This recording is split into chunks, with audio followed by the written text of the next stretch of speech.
Amigos televidentes, de vuelta en este su espacio Torando la Noche y como es costumbre vamos a compartir con los invitados que pues desfilan por este escenario y que gracias a ustedes, gracias a ellos y sobre todo a la aceptación, pues nos mantenemos compartiendo con ustedes cada noche.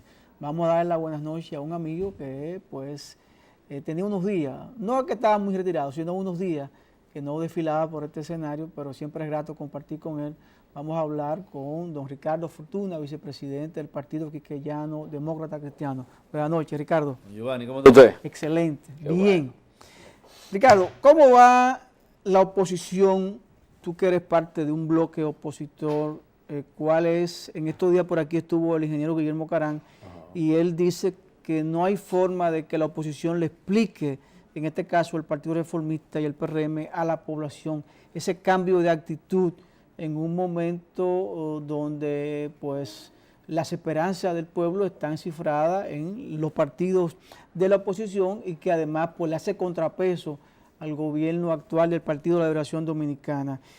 ¿Cuál es tu visión, cuál es tu lectura a estos últimos acontecimientos? Estuve comentando contigo fuera de cámara antes de que empiece el programa, que la verdad es que yo en mi interior me pregunto si es que la oposición no quiere ese gobierno. De verdad yo me pregunto eso, porque es que pasa que arman toda una estructura, una estrategia, y en un día, de momento, pues se devuelven todo eso y eso se va a pique y se cae. ¿Qué tú piensas sobre esto? Ya se promulgó la ley, ya el presidente la promulgó, ya es ley, se están trabajando que se ponga en vigencia y que se aplique en las elecciones del año 2020. Cuéntanos, ¿qué tú crees que va a pasar a partir de ahora? Bueno, tú fuiste muy acertado cuando mencionaste la palabra estrategia.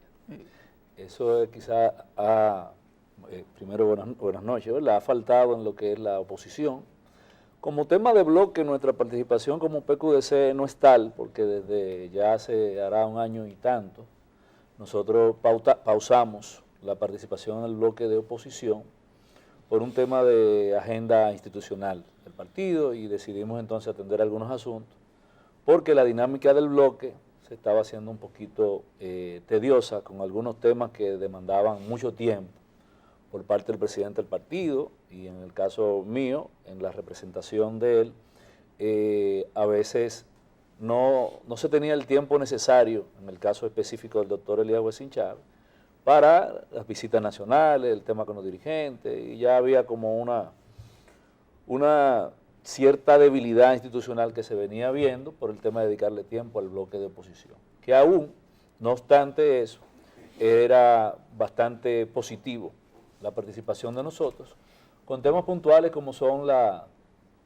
el tema de la integración de los jueces del Tribunal Superior Electoral, la Junta Central Electoral, el tema de Cámara de Cuentas, es decir, toda una serie de hechos que se han venido resolutando en el tiempo, incluida la misma ley de partido que cuando ya nosotros en víspera de la comunicación que le hicimos al frente opositor, al bloque opositor, ya se estaba conociendo cuáles podrían ser los caminos. Entonces nosotros le dedicamos ese tiempo al tema del partido, como vuelvo y te reitero, pero mantuvimos y mantenemos una comunicación efectiva con el tema del bloque de oposición. Nuestro reclamo siempre ha sido, y qué pena que hoy, a la luz de los acontecimientos, estemos asistiendo a la justificación de ese reclamo que no fue validado. Era que buscásemos una mecánica que integrase de manera efectiva los distintos intereses de los partidos que ahí cohabitaban, o que ahí cohabitan todavía. Sí, actualmente. Porque nosotros entendíamos que esos temas que yo te acabo de decir, el tiempo los iba a ir solapando. El Tribunal Superior Electoral en un momento determinado iba a ser ya cubierto, la Junta lo fue, la ley de partido en algún momento tenía que ser aprobada, como al efecto sucedió. Entonces entendíamos que sobre la base de algo que ustedes ahorita al introito del programa comentaron, el tema de establecer aquellos temas que eran comunes a los partidos políticos y aquellos temas que no eran comunes, que eran temas, vamos a decirlo así, que podían provocar en cierto sentido algún nivel de divergencia, lo valorásemos con otro mecanismo.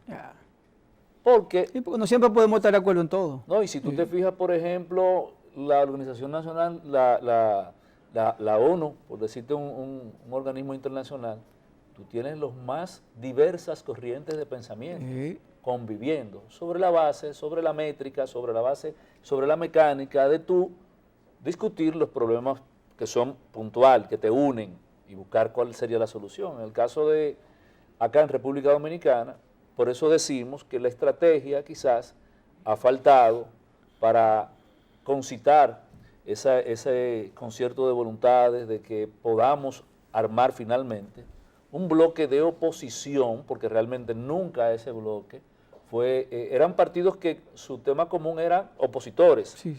pero nunca se habló de hacer alianzas políticas, no se tocó ese tema, pero yo siempre he argumentado, bueno, pero ¿para qué estamos reuniéndonos? Porque para lo que estamos reuniendo lo podemos hacer sin reunirnos. Y de forma individual Porque cada al uno. final todo el mundo está de acuerdo que los jueces de la Junta y del Tribunal Superior Electoral deben ser personas independientes, con un criterio independiente, personas con una moral y una solvencia cumplida. Sí, yo pienso que para eso no tenemos que Pero reunirnos. podemos en sentido decir, pueden ustedes, en ese momento, podían ustedes como bloque opositor incidir en la elección o la selección de personas que ustedes creían que tenían la idoneidad, que tenían la honorabilidad, que tenían los conocimientos, que tenían la facultad para ser jueces y ser independientes. Sí, yo pienso que sí, que se hizo, porque realmente con el tema de la Junta, logramos una Junta muy distinta, 180 grados, comparada con la anterior, con el tema del Tribunal Superior Electoral, empezando por la presidencia de ese órgano. Hay una cierta garantía de equilibrio, por así decirlo, y esperemos que cuando vengan los procesos fuertes, ¿verdad?, esa coherencia se mantenga. Pienso que sí, que cuando yo te digo el tema de reunirnos, yo lo decía a veces por el agotamiento de las agendas de cada partido, y que aprovechásemos entonces que teníamos bajo un mismo techo a la mayoría de los partidos de oposición y nos sentásemos, que era un planteamiento original del presidente de nuestro partido, a buscar la mecánica de cómo podríamos sacarle provecho a tener todos esos partidos sentados ahí y ver más allá, ir valorando temas que son propios de los partidos políticos, porque los otros temas son propios de los partidos políticos, pero iban a cumplir un periodo de vigencia, como los que acabamos de mencionar. Ahora tenemos una ley de partidos, ahora tú dices, bueno, ¿sobre la base de qué tema nos reunimos? Porque, irónicamente, el último tema que fue tratado... Lo agotamos. No, lo agotaron y fue el tema que entonces ha producido vamos a decirlo así, una exponencia de una división de criterios con relación al PRM y al PRCC y el resto de los partidos con respecto a la visión de cómo debían de ser las primarias. Si usted fija, el último tema que se revisó es el tema que ha traído, tú has visto pronunciamientos de integrantes del bloque, Sí. pidiendo que se haga ya un bloque independiente, por la falta de respeto, de coherencia, por la falta de, vamos a decirlo así, de integración a lo que se habló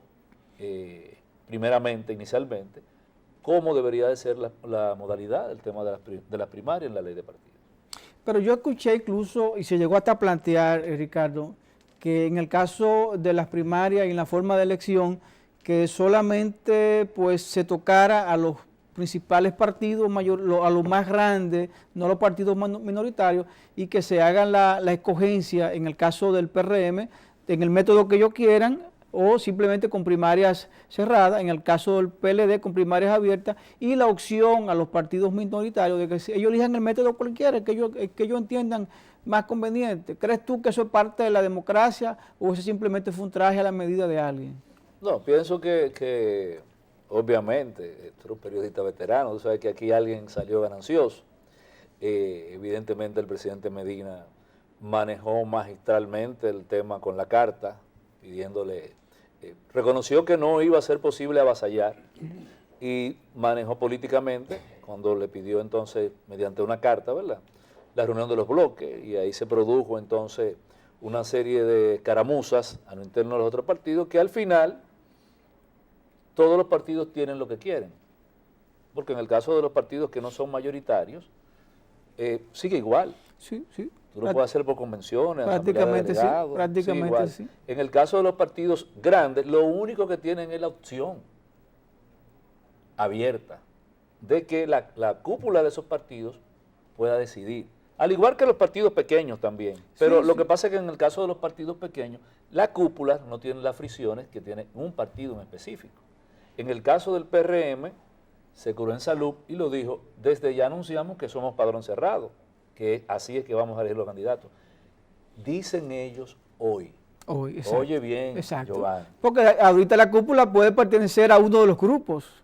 Vamos a ver qué pasa en el tiempo y eso que se pensó era lo más indicado. Vamos a ver si resulta realmente lo que el PRM está planteando en la realidad. Ricardo, tal vez te interrumpo, pero quiero hacer esta pregunta. Se cumplen ahora casi 6 años de gestión de gobierno del presidente Danilo Medina. El presidente Danilo Medina se ha caracterizado por ser una persona pues que accesible, que llega a los pueblos, llega a los campos, la visita sorpresa, los diferentes avances que pues exhibe el gobierno, de que el país ha avanzado en diferentes aspectos.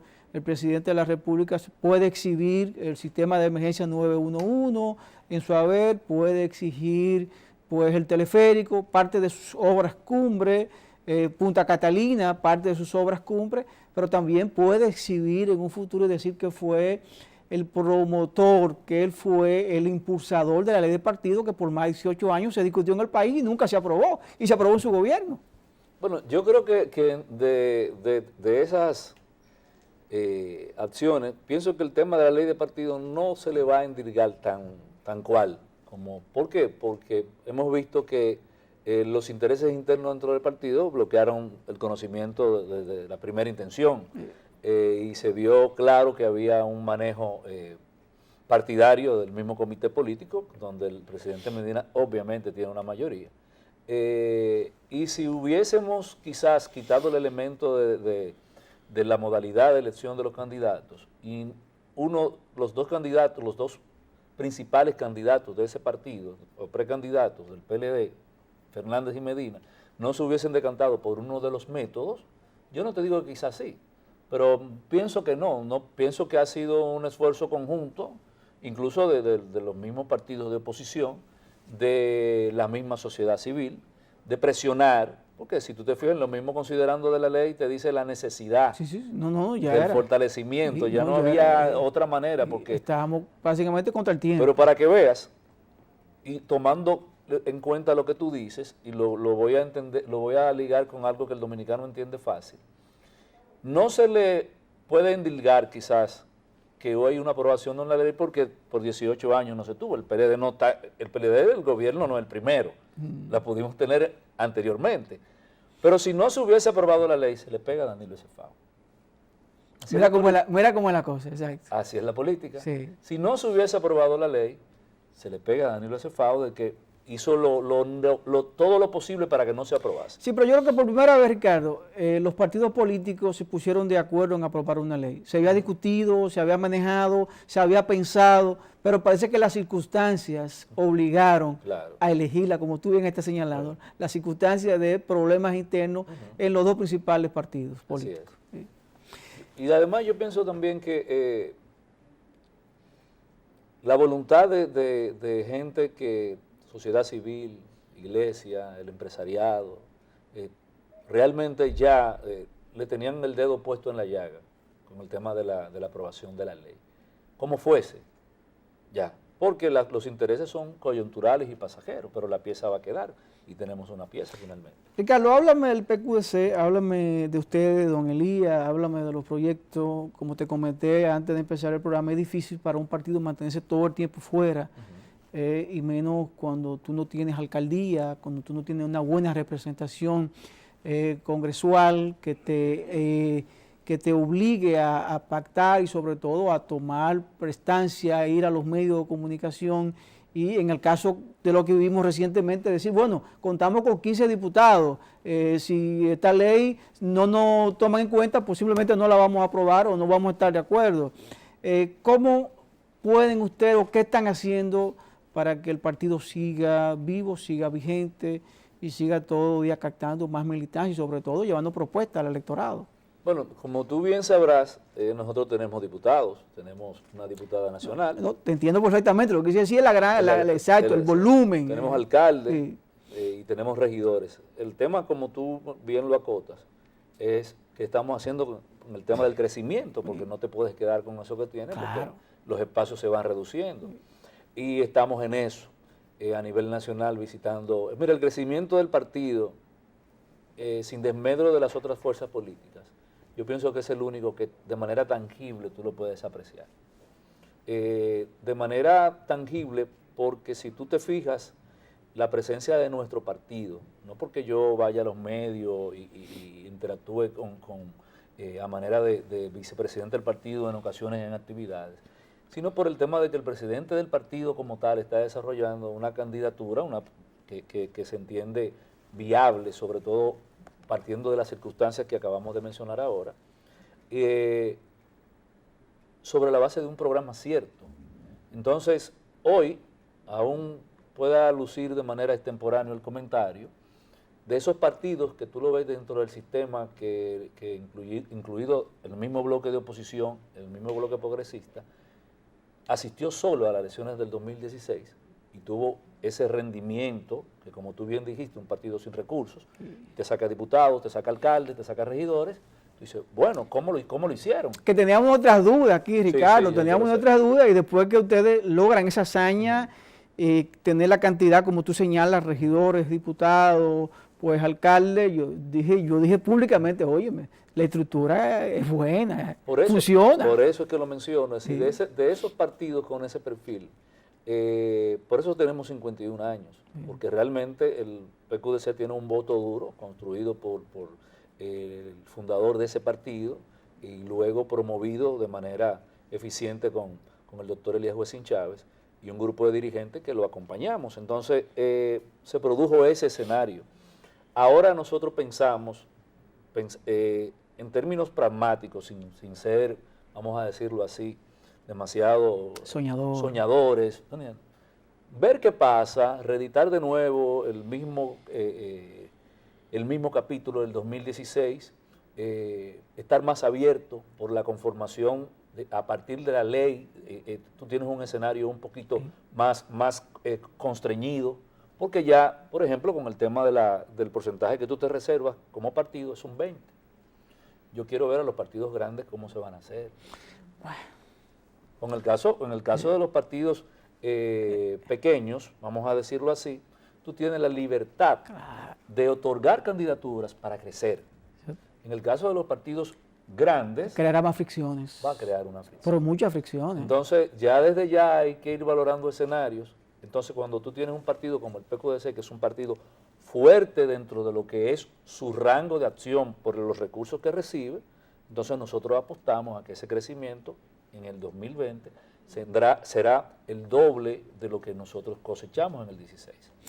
Bueno, Ricardo, estamos casi culminando la entrevista, tu intervención, pero hay un tema que no quiero dejar pasar por alto y tú no eres periodista, ni eres PRMista, pero tú entiendes que hay alguna voluntad dentro del PLD y de parte del presidente Danilo Medina de optar por una nueva repostulación. No, es obvio, el presidente, la misma ley del partido mandó una señal clara, él debería de salir y darse como dicen los muchachos, un bureíto, para que él vea cómo va, qué dice la gente. Lo favorece que, como bien dijimos, la oposición no hemos construido una estrategia, eso favorece al PLD y vamos a ver qué pasa en el tiempo. Pero ¿tú crees que puede ir contra tiempo, contra mar y marea, contra todos los pronósticos y buscar un bajadero y optar por una repostulación? Bueno, después que él pueda habilitar el tema, ¿verdad? Lograr habilitar lo que es la parte constitucional y ver cómo se puede promover ese recurso que fue depositado en el Tribunal Constitucional pidiendo esa reconsideración. Vamos a ver qué pasa a lo interno de su partido. Primero tiene que salvar ese obstáculo. Porque hasta hoy todo lo que hablamos es especulación. Bueno, así mismo, Ricardo, gracias de verdad por aceptar nuestra Es invitación. que ustedes no me invitan con más frecuencia. Vamos a hacerlo con más frecuencia porque ya estamos... Y además he visto como que el dinero llegó por aquí. Veo como muchas risas, muchas caras. Estamos en una recta importante dentro del ámbito político que te vamos a necesitar y que venga con más frecuencia aquí. Soy suyo, a su orden siempre. Ricardo, gracias. Conversamos con el licenciado Ricardo Fortuna, quien es vicepresidente del Partido Quisqueyano Demócrata Cristiano. Con su permiso, y vamos a una pausa y en breve pues continuamos y con el segmento final de este su espacio Cerrando la Noche.